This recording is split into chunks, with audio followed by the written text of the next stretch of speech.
এসছি। আজকে হচ্ছে 13 তারিখ, 13 সেপ্টেম্বর।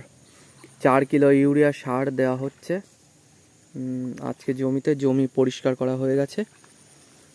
এই যে বর্তমান জমির পরিস্থিতি, পরিষ্কার করে দেওয়ার পর আগাছা কিচ্ছু নেই। আজকে জলও দেওয়া হয়েছে জমিতে। তো জল দেখা যাচ্ছে 25 সেন্টিমিটার মতন জল আছে দেওয়া। এখানকার যিনি কৃষক আছেন সিরাজুল কাকু, তিনি সার দিচ্ছেন 4 কিলো ইউরিয়া সার। পুরো জমিটাই এই যে আগাছা নেই, সব পরিষ্কার করে দেওয়া হয়েছে।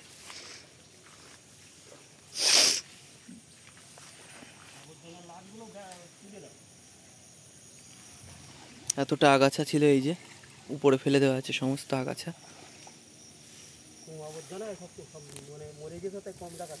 হ্যাঁ সেটাই।